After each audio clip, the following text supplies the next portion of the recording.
My gut told me something was wrong with the new coach. I should have listened. The first time I saw Coach Brennan, he was standing in the gymnasium doorway wearing a smile that didn't reach his eyes. My 14-year-old son Alex was stretching with the other varsity basketball players, and I'd come early to pick him up from practice.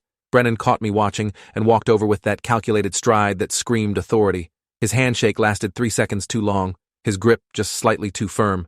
"You must be Alex's dad," he said, his voice smooth like honey over gravel. "He's got real potential. Natural athlete. Great. Form." The way he said that last word made something twist in my stomach, but I smiled back and thanked him for taking an interest in Alex's development. Coach Williams had retired suddenly after 23 years, citing family health issues. The parents were devastated. Williams had been a father figure to half the team, a man who taught discipline and respect alongside basketball fundamentals. His replacement came with sterling credentials from a private academy upstate, complete with championship rings and glowing references. The athletic director practically glowed when announcing Brennan's hiring. "We're lucky to have someone of his caliber," Director Ramos had said at the parent meeting. "His teams have consistently reached state championships. He knows how to develop young talent." The other parents nodded approvingly. I nodded too, but something felt off about the whole situation. The changes started small. Brennan instituted longer practices, extending sessions from 2 hours to 3 without consulting parents about transportation. He introduced individualized training protocols that meant certain players stayed after regular practice for additional work. Alex was selected for this special group along with 5 other boys. When I asked what the extra training involved, Brennan's answer was vague. Advanced conditioning, mental toughness exercises, specialized skill development. He emphasized that not all players were ready for this level of commitment. "Your son shows exceptional promise," he told me, placing his hand on my shoulder. "I'd hate to see him fall behind because of parental interference." The warning was subtle but clear. At first, Alex seemed energized by the attention. He came home talking about new drills and techniques, proud to be part of Brennan's inner circle. But within weeks, I noticed changes. Alex became quieter at dinner, more reluctant to discuss practice.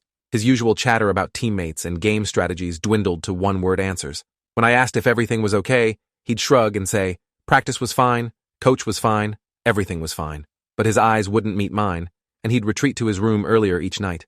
His grades, previously solid B's and A's, started slipping. His math teacher called to express concern about Alex's attention span and apparent exhaustion during class.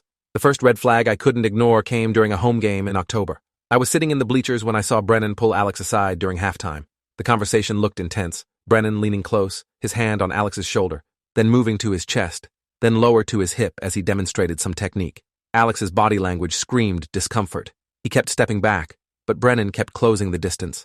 Other players and parents were nearby, but nobody seemed to notice the interaction. When Alex returned to the court for the second half, he was visibly shaken. His shots were off, his passing sloppy. After the game, I approached Brennan to ask about Alex's performance. "Growing pains," he said dismissively. "Some boys need more personal attention to reach their potential." I started paying closer attention to Brennan's interactions with the team. During practices I could observe through the gym windows, I noticed patterns. He had favorites. Always the same 5 or 6 boys Alex's age with similar builds. Tall, lean, athletic, but not overly muscular. He'd position himself close to these players during drills, his hands frequently on their bodies under the guise of correction and instruction. The touching seemed excessive, lingering longer than necessary on lower backs, thighs, shoulders. He'd whisper instructions directly into their ears, standing behind them with his chest pressed against their backs. When parents weren't watching, his behavior became more pronounced. I started documenting what I saw, taking notes on my phone about specific incidents and times. The overnight tournament in November sealed my suspicions. Brennan insisted on rooming arrangements that separated his special training group from the other players. He claimed it was to maintain focus and eliminate distractions. When I suggested chaperoning the trip, he politely declined. "Too many adults creates confusion for the boys," he explained to the group of parents. "They need to learn independence and trust their coach completely." Most parents nodded in agreement, grateful to have a weekend free. But something about his insistence on isolation bothered me. I tried to voice my concerns to other parents, but they brushed me off. "You're being overprotective," Alex's friend's mother told me. "Coach Brennan has an incredible track record. He knows what he's doing." Alex returned from the tournament different, quieter, more withdrawn, jumping at unexpected sounds. He had bruises on his ribs that he claimed came from an aggressive scrimmage with the opposing team, but the bruises were in strange places, not typical basketball injuries. When I asked for details about the tournament, his answers were rehearsed, like he'd been coached on what to say. "We won both games. Coach taught us new strategies. The hotel was fine." But he wouldn't elaborate, wouldn't share the usual stories about teammate antics or funny moments.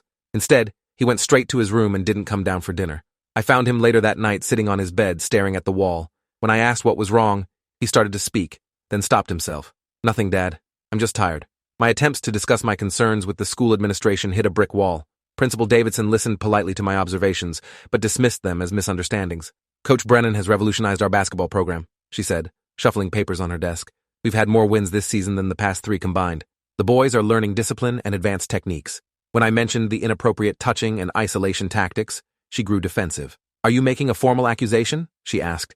Because if so, we'll need specific evidence and multiple witnesses. Otherwise, I suggest you trust the professional we hired to develop these young athletes. Her tone made it clear that pursuing the matter would make me an enemy of the school. The other parents' reactions were equally frustrating. When I brought up my concerns at a booster club meeting, they treated me like a paranoid troublemaker. You're projecting your own issues onto innocent coaching methods, one father said. Maybe Alex isn't cut out for varsity-level training if you can't handle the intensity. Another mother suggested I should be grateful that Coach Brennan saw potential in Alex. My son would kill for that kind of individual attention, she said. You should count your blessings instead of looking for problems where none exist. The consensus was clear. I was the problem, not Brennan. They closed ranks around the coach who was bringing them victories and athletic scholarships for their children. By December, Alex's behavior had deteriorated significantly. He was having nightmares, waking up screaming in the middle of the night. His appetite disappeared, and he lost 15 pounds in 6 weeks. His grades plummeted to C's and D's. He quit eating lunch with his friends, instead spending time alone in empty classrooms. When I suggested he take a break from basketball to focus on academics, his reaction was extreme. He broke down crying, begging me not to make him quit. Coach says if I leave the special training program, I'll never play competitive basketball again, he sobbed. He says college scouts only look at players who've been through his advanced development program. Please don't ruin my future, Dad. The manipulation was obvious to me, but Alex believed every word. I decided to conduct my own investigation. I started showing up at school at random times, walking past the gymnasium to observe practices through the small windows in the doors. What I saw confirmed my worst fears. During these special training sessions, Brennan would have the boys perform exercises that seemed designed to put them in vulnerable positions. Stretching routines that required them to bend over while he assisted from behind.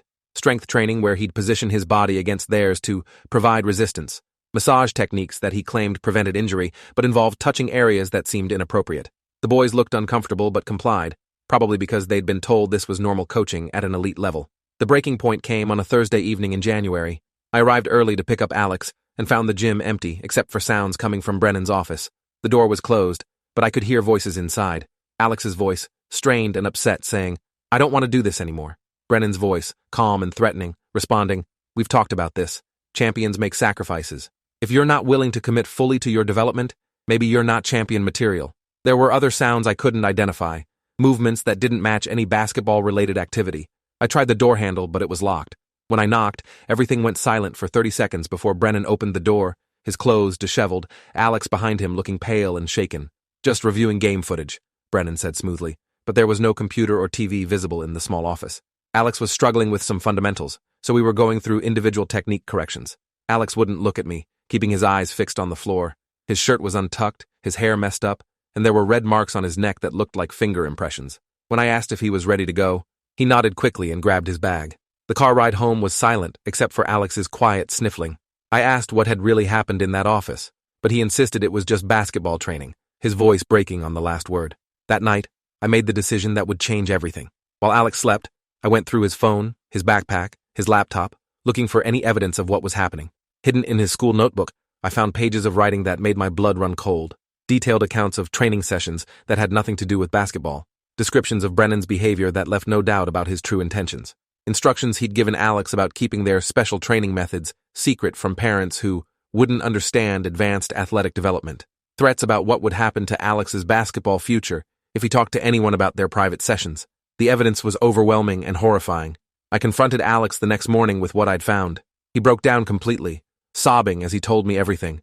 The inappropriate touching that had escalated over months, the manipulation and threats, the way Brennan had convinced him that this was normal for elite athletes, something he had to endure to reach his potential. How Brennan had isolated him from teammates who weren't part of the special program, making him feel chosen and special, while simultaneously making him a victim. Alex had been too ashamed and scared to tell anyone, convinced that speaking up would ruin his athletic future and disappoint everyone who believed in Brennan's coaching abilities. Armed with Alex's testimony and the written evidence, I marched into Principal Davidson's office the next morning. She couldn't dismiss the detailed accounts and physical evidence, but her first instinct was still to protect the school's reputation. These are very serious allegations, she said, reading through Alex's writings. But we need to be careful about how we proceed. Coach Brennan is highly respected, and false accusations could destroy his career and our basketball program. She wanted to handle it internally, quietly, without involving law enforcement or child protective services. When I refused and demanded immediate action, she became hostile. "If you take this public without following proper channels, you could face defamation lawsuits," she warned. I called the police that afternoon. Detective Sarah Kim arrived at our house 2 hours later to take Alex's statement. She was professional but gentle, experienced in handling cases involving minors and sexual abuse. Alex was terrified to speak on record, worried about the consequences for himself and other players. But Detective Kim explained that his courage could protect other children from experiencing the same trauma. The interview took 3 hours, with Alex providing detailed accounts of specific incidents, dates, and locations. Kim assured us that they would investigate thoroughly and that Alex's safety was their primary concern. She also explained the legal process ahead and connected us with victim services for counseling and support. The investigation moved quickly once it began. Detective Kim obtained warrants for Brennan's office, home, and electronic devices. They found a cache of photographs and videos that confirmed everything Alex had described and more. Evidence of abuse involving multiple players over several months, meticulously documented by Brennan himself. The forensic evidence was overwhelming, leaving no doubt about the scope and severity of his crimes. When confronted with the evidence, Brennan's carefully constructed facade crumbled. He tried to claim the relationships were consensual and part of advanced training techniques, but the investigation revealed a pattern of grooming and systematic abuse. Other victims came forward once news of the investigation leaked. 4 more players from Alex's team, 3 from his previous school upstate. Parents who had dismissed their own children's complaints as attention-seeking behavior suddenly realized they had ignored clear signs of abuse. The private academy that had provided Brennan's glowing references admitted they had covered up previous allegations to avoid scandal, passing their problem to our school district instead of reporting it to authorities. The conspiracy of silence had allowed Brennan to continue victimizing children for years, moving from school to school with endorsements from institutions that prioritized their reputations over child safety. The school district's response was predictably self-serving. They hired expensive lawyers to minimize their liability, claiming they had followed proper hiring procedures and couldn't have known about Brennan's true nature. They suspended Brennan with pay pending the investigation, then quietly accepted his resignation when the evidence became undeniable. Principal Davidson issued a carefully worded statement expressing support for the victims while emphasizing that the district had acted appropriately throughout the hiring process. No mention of the multiple complaints they had dismissed or the warning signs they had ignored when parents tried to voice concerns. The legal proceedings dragged on for 18 months. Brennan was charged with multiple counts of sexual abuse, endangering the welfare of children, and exploitation of minors. His lawyers mounted an aggressive defense, trying to discredit the victims and portray Brennan as a dedicated coach whose methods were misunderstood. They subpoenaed our family's counseling records, trying to paint Alex as unstable and unreliable. The cross-examination was brutal, with defense attorneys questioning every detail of Alex's testimony, suggesting he had fabricated or exaggerated the abuse for attention or revenge. But the physical evidence and testimony from multiple victims created an airtight case that even expensive lawyers couldn't dismantle. Alex struggled throughout the trial period. The counseling helped, but the legal process re-traumatized him repeatedly. He had to relive the abuse in depositions, interviews, and courtroom testimony. Classmates who didn't understand the situation treated him differently, some as a hero for speaking up, others as a troublemaker who had destroyed the basketball program. He lost friends whose parents blamed him for the scandal that rocked the community. The stress manifested in panic attacks, insomnia, and academic struggles that required tutoring and accommodations to keep him on track for graduation. The community's reactions split along predictable lines. Some parents rallied around the victims, organizing support groups and advocating for better safeguards in school sports programs. Others remained in denial, convinced that Brennan was innocent and the charges were part of some conspiracy to destroy a good man's career. They organized fundraisers for his legal defense and circulated petitions questioning the victim's credibility. The basketball team's season was canceled, disappointing players who had nothing to do with the abuse but suffered consequences anyway. The ripple effects touched every family in the school district, creating divisions that lasted for years. The civil lawsuit against the school district provided some measure of justice. Our lawyer, Michelle Torres, uncovered emails and documents proving that multiple administrators had received complaints about Brennan's behavior but chose to ignore them, rather than risk disrupting their successful basketball program. The district's insurance company settled out of court for 7 figures, money that would help cover Alex's ongoing therapy costs and set up a college fund to replace the athletic scholarships that were no longer an option. But no amount of money could undo the trauma or restore Alex's trust in adult authority figures. Brennan's criminal trial ended with conviction on all major charges. The judge sentenced him to 12 years in prison, calling his crimes a profound betrayal of trust that has damaged multiple children and their families. During sentencing, Alex read a victim impact statement that brought tears to the courtroom.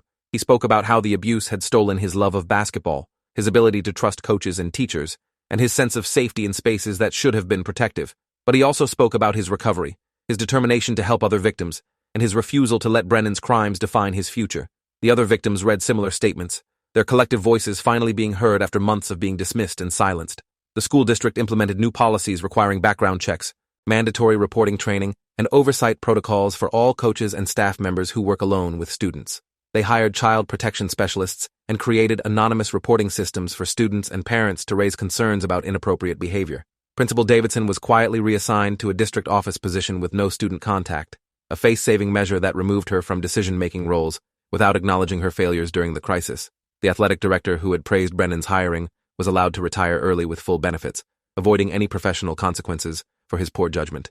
Alex graduated high school on time despite everything he had endured. He gave up basketball completely, finding new interests in photography and student journalism. His work documenting other students' experiences led to several investigative pieces for the school newspaper about institutional failures and student safety. He became an advocate for other victims, speaking at conferences and helping to train school administrators about recognizing signs of abuse. The trauma changed him profoundly, but it also gave him a sense of purpose and resilience that served him well in college and beyond. The other families affected by Brennan's crimes found their own paths to healing. Some moved to different school districts to escape the ongoing community tensions. Others stayed and fought for systemic changes that would protect future students. A few families sued the private academy that had covered up Brennan's previous crimes, winning settlements that forced the institution to acknowledge its role in enabling his continued abuse. The network of victims and families created lasting bonds forged through shared trauma and mutual support. I learned to live with the guilt of not acting sooner on my instincts. The signs had been there from the beginning, but I had allowed social pressure and institutional authority to override my parental intuition. In therapy, I worked through the anger at myself and the system that had failed my son. I became involved in advocacy organizations working to prevent child abuse in youth sports, sharing our story to help other parents recognize warning signs and trust their gut feelings when something seems wrong. The work was painful, but meaningful, turning our family's trauma into a tool for protecting other children. Years later, Alex would tell me that the worst part wasn't the abuse itself, but the period afterward when adults he trusted had dismissed his suffering and protected his abuser. The institutional betrayal had been almost as damaging as Brennan's crimes, teaching him that systems designed to protect children often prioritize other interests instead. But he also learned that some adults would fight for him when it mattered, that speaking truth to power was possible even when it came at great cost, and that survival could be transformed into strength with time and support. The case became a landmark in our state, cited in legislative hearings about youth sports safety and institutional accountability. New laws required stricter oversight of coaches, enhanced background checks, and criminal penalties for administrators who failed to report suspected abuse. Brennan's crimes had exposed systemic failures that extended far beyond one predatory coach, forcing uncomfortable conversations about how institutions protect themselves at the expense of the children they claim to serve. Change came slowly and imperfectly, but it came. Today, Alex works as a victim advocate, helping other survivors navigate legal systems and recovery processes. He speaks publicly about recognizing manipulation and grooming, teaching young athletes about appropriate boundaries and their right to say no to adults in authority positions. His work has reached thousands of young people, potentially preventing countless cases of abuse by empowering potential victims with knowledge and courage. The boy who was silenced by shame and fear became a man whose voice protects others from similar trauma. Brennan remains in prison, where he belongs. His appeals were denied, and he won't be eligible for parole for another decade. The other children he hurt have grown up, some thriving despite their trauma, others still struggling with the long-term effects of his crimes. They all carry scars, but they also carry the knowledge that they were believed, that justice was served, and that their courage to speak up protected other children from experiencing similar harm. Their voices mattered, even when the adults around them initially failed to listen. Thanks for watching till the end. Make sure to subscribe and like to not miss the next story.